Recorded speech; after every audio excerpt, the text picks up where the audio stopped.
fried chicken, mashed potatoes, coleslaw, biscuits with honey butter, an apple pie, 1 pint of cherry ice cream, and a large cherry limeade. Jimmy Ray Slaughter. 1 large pepperoni pizza with sausage, extra mushrooms, and a large grape soda. Eric Allen Patton. 6 extra crispy chicken breasts, 6 rolls, 1 bag of jelly beans, a bag of red licorice, 6 lemon glazed donuts, and 6 cream sodas, Tyrone Darks. No, I am not trying to guess what you ate for dinner before coming here this evening. Nor am I trying to taunt you by speaking about food at the beginning of a fast day. The meals and names I've just read come from deadmaneating.com. The site is no longer active, but for almost a decade in the early 2000s, its authors methodically cataloged final meal requests from individuals executed by the criminal justice system for crimes deemed worthy of the ultimate punishment. The posts on the site almost always start out the same. A succinct heading introduces the state where the execution has taken place. The person's name follows, and then the date of death. Knowing little else, we see the gastronomic preferences of people who know there won't be a next meal. It's a barren record that is strikingly gruesome and disturbing. How does one decide what their final meal will be? What do these choices tell us about the individual slated for execution? Sometimes the choices are surprisingly practical, like Michael Pennington's request for a small vegetarian pizza and a large garden salad with Italian dressing. More frequently, though, the choices reflect nostalgia, culture, class, and one last moment of agency for people whose fate has been determined. They will make no more choices in their lives. This is their last exercise in power and control. I'm not sure why the website is no longer maintained, but in its time, it did something significant for those of us who don't operate regularly within the criminal justice system or with people facing the fate of capital punishment. The site humanized these individuals and asked us to consider the realness of this irreversible consequence.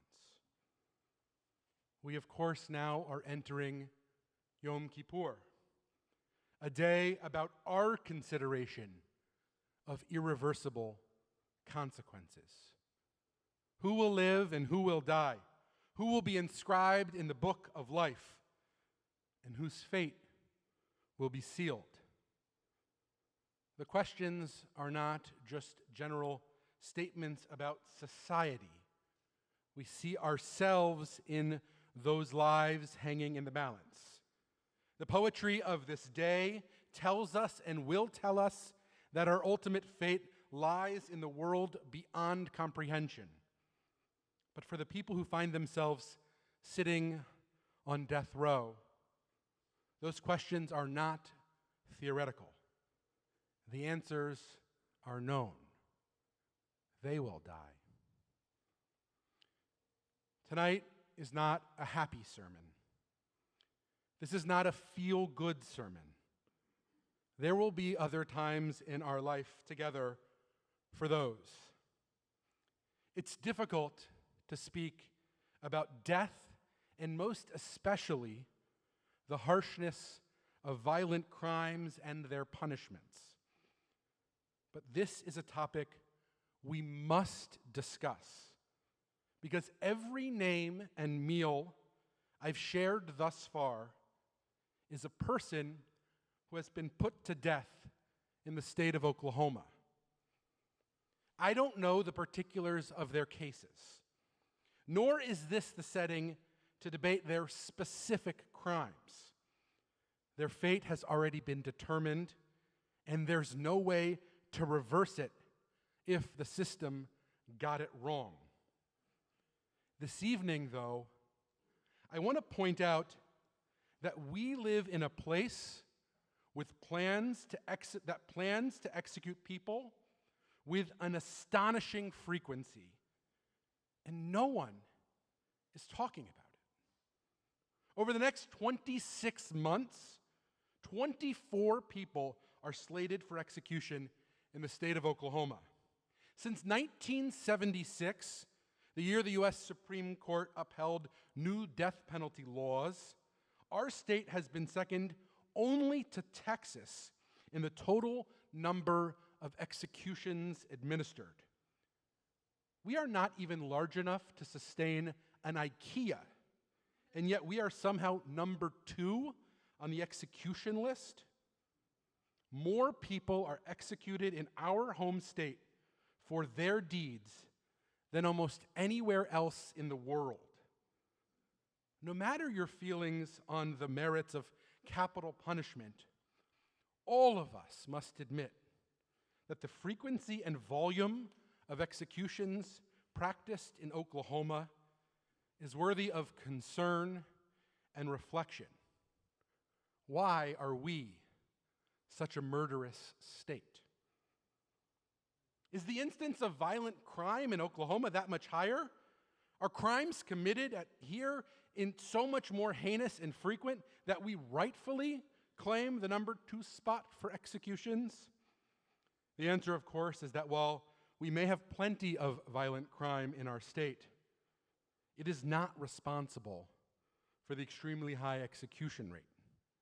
Our state, our criminal justice system, has a prevailing sense that this is an acceptable and valid punishment.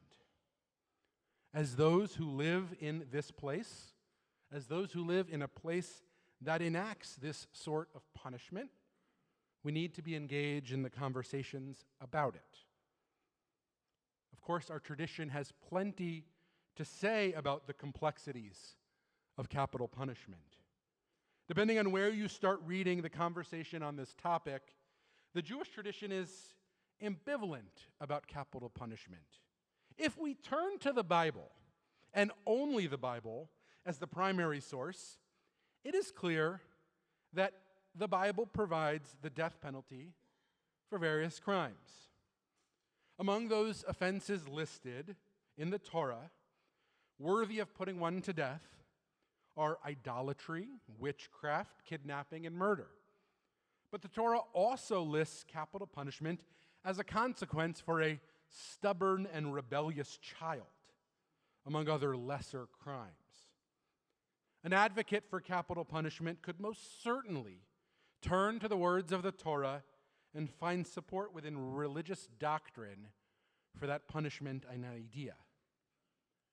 But while the Torah is the first word of Judaism, it is clearly not the last. Judaism is an evolving, developmental, progressive tradition that responds to various situations with new interpretations of the law. No Jewish tradition has ever stopped with the Bible as the last word, no matter how fervent or ultra-Orthodox. And that's certainly the case with capital punishment.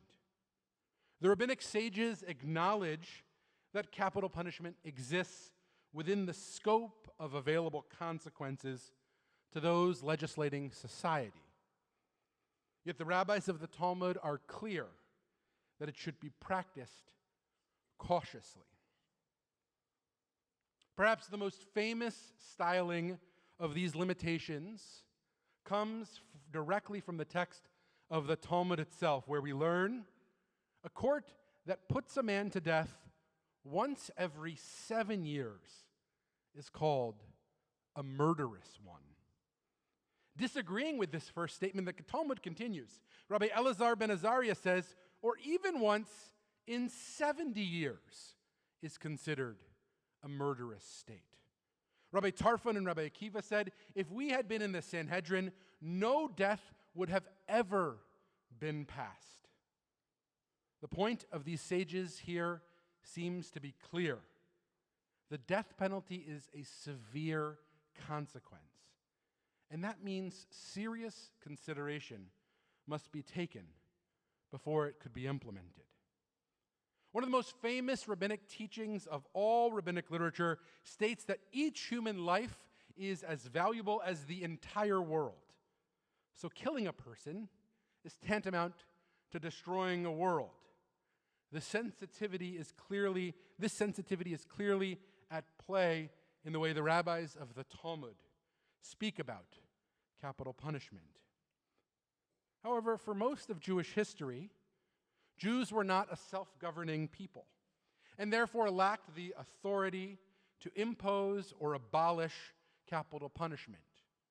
So while most rabbinic texts seem to legislate the punishment out of existence, those rulings had no practical impact until the creation of the modern state of Israel.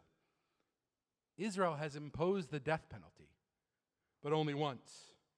1962, the execution of Adolf Eichmann for crimes against the Jewish people and causing the killing of millions of Jews. It has not been used since. Of course, we teach that there are consequences for our transgressions and punishments for crime. Such penalties, as outlined in the Torah, must fulfill 3 goals. They must assist an individual in learning proper behavior. They must protect community by deterring crime, and they must extract justice. Notably, our teachings discourage revenge as a goal for punishment. All of this means we must consider keenly what it means, again, to live in this place that executes so many so willingly. We find ourselves now in a moment of atonement. For many of us, we stand here today, we'll consider atonement through the lens of our individual actions. Where have we fallen short? Where have I missed the mark? However, there's a prevalent idea in the tradition that the atonement of this day is not about individual repentance. Yes, individual atonement is essential and worthy, but this day we now observe is about something else. This day is about collective atonement. That's why it's important that you're with us here this evening, inaugurating the holiday. Because to achieve atonement and to clear our record in advance of the year, we actually have to do that work together. To locate this idea in the narratives of the tradition, we only need to consider the moments of Sinai when Moses receives the 2 tablets of the law. What happens at this revelation? You might know the story well. Moses descends and discovers the people of Israel worshiping the golden calf. Witnessing the worshiping of these idols, he smashes this first set of tablets and only later returns to the mountain to receive the tablets that Israel will carry forward with them. What is critical here about this story is that humanity, Israel, only receives Torah after they had made a mistake. Only after we have sinned and worshipped the idols, do we merit Torah? What this means is that we as human beings have to make mistakes. It means that to teach and learn Torah, we must be aware of our failings. We are not a monastic tradition. We are not sitting all day in solitude trying to become perfect human beings. Our approach to the world says that's impossible. Instead, life is messy and dirty. We come to Yom Kippur to atone as a predicate to receiving Torah. And we do this not as individuals, but as a collective, as a community. And because we are held responsible, because we are held accountable as a collective, we must see it as our communal responsibility to address the injustices we see related to capital punishment in our state. We should not treat these people as faceless names forgotten by society. At the very least, we need to speak these names and understand what it means that our criminal justice system has decided to put them to death. These are the people who will order those final meals. These are the people who will ask for jelly beans and biscuits. While I'm sure the crimes of those who find themselves on death row are often horrific and disturbing, we should never stop treating other human beings first as humans before anything else. If all I've said today makes you feel burdened and exhausted by another moral responsibility to which we must be alert, I want you to know I feel that burden and exhaustion too. We all feel as though our plates are full, that we can't take on anymore.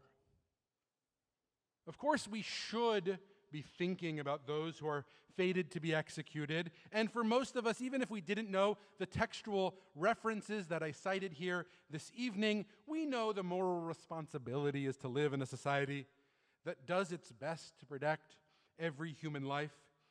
Our tradition reflects our instincts and our intuition. We know that this is one complex issue to which we need to devote our whole selves. But of course, there are many issues in our current moment to which we need to devote our whole selves. From climate change to reproductive justice, to homelessness to economic disparity, our world is in crisis, and it can feel as though everywhere we look, we are inundated with another issue to which we need to devote our whole selves. Some of us care deeply about refugee resettlement. Others care deeply about the formerly homeless individuals who struggle with mental illness.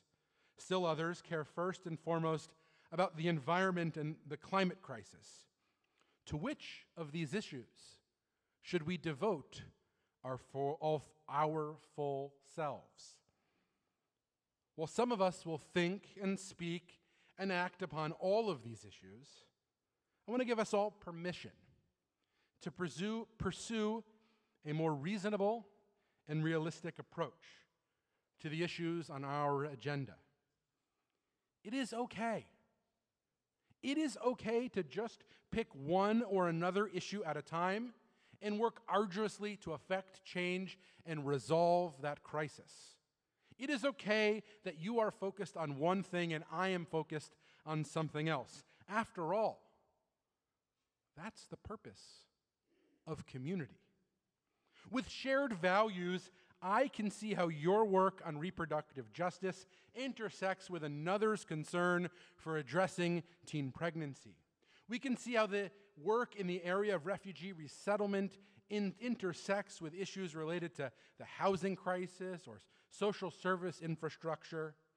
We can live in the silos of these issues that motivate us because we are part of a community. You can carry out your part and I can carry out mine. And together, we can take comfort in knowing that we're all working on something meaningful and powerful. Our individual passions and motivations strengthen our collective. And this, too, can help us keep going. At some point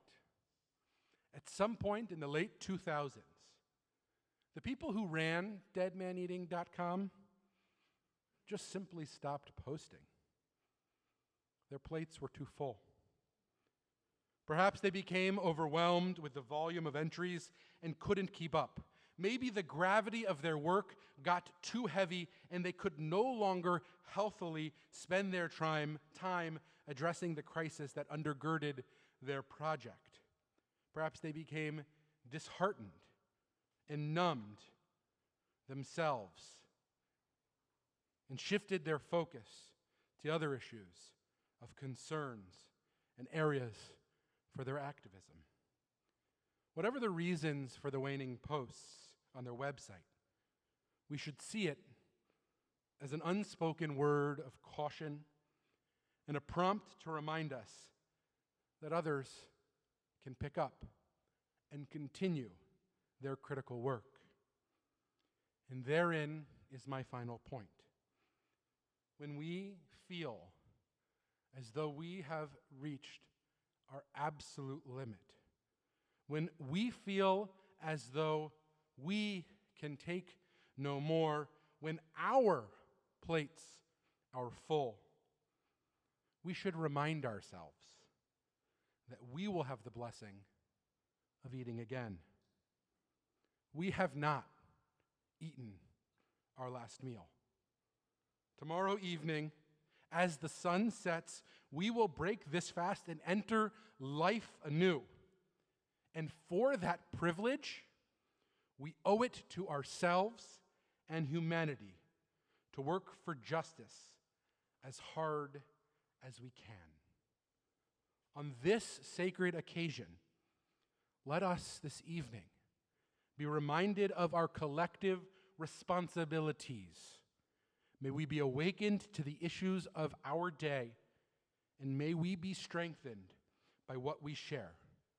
Let us work fervently to make this world reflective of a humanity worthy of our protection. So may we be blessed. Let us say together, Amen.